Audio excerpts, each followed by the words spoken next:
चीन, नेपाल, बांग्लादेश में भूकंप के तेज झटके महसूस किए गए हैं।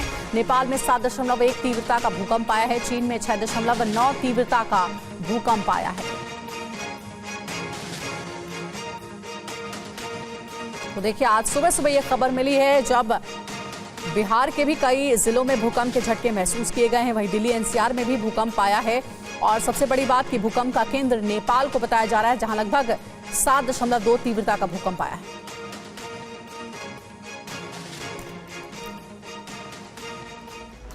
और वहीं दिल्ली एनसीआर में भी भूकंप के तेज झटके महसूस किए गए। पटना में भी भूकंप के झटके महसूस किए गए। बिहार के कई जिलों में भूकंप के झटके महसूस किए गए हैं।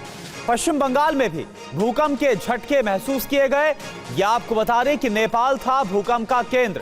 रुपेश कुमार इस वक्त हमारे साथ जुड़े हैं पूरी जानकारी के साथ। रुपेश, वहां पर क्या हालात बने जिस तरह से 6:40 पर उत्तर भारत के ज्यादातर इलाकों में भूकंप के झटके महसूस किए गए? क्या आप भी लोगों के सामने कॉन्फिडेंस से नहीं बोल पाते? तो अब झिझक होगी कम और बातें होंगी असरदार। डाउनलोड करें फ्रीडम ऐप और सीखें पब्लिक स्पीकिंग। पटना से आप खबर दीजिए। जी हाँ, बिल्कुल। उत्तर भारत के ज्यादातर इलाकों में भूकंप के झटके महसूस किए गए और बिहार की अगर बात करें तो बिहार के ज्यादातर जिलों में भूकंप के झटके महसूस किए गए। लेकिन नेपाल से सटा हुआ जो बिहार का इलाका है, खासकर रक्सौल, मोतिहारी, बेतिया, सीतामढ़ी, मधुबनी, ये जो इलाके हैं, यहाँ थोड़ी तीव्रता ज्यादा महसूस की गई। लोग घरों से बाहर अपने घरों से बाहर निकल आए थे। लेकिन नेपाल और चीन की जो सीमा है, उस सीमा का जो दिंगे क्षेत्र है, वो भूकंप का जो केंद्र बिंदु, जो एपी सेंटर है, वही रहा है। और जमीन के अंदर 90 किलोमीटर तक भूकंप का केंद्र था।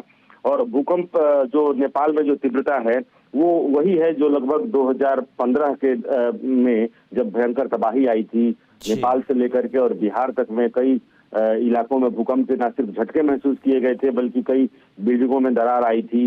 नेपाल में तो बहुत जान माल का नुकसान हुआ था, लेकिन बिहार में उस लिहाज से जान माल का कोई नुकसान बहुत नहीं हुआ था। उसी तरीके से अभी तक बिहार के किसी भी इलाके से न तो जान की और न ही माल और न ही किसी संपत्ति के नुकसान होने की अभी तक सूचना है।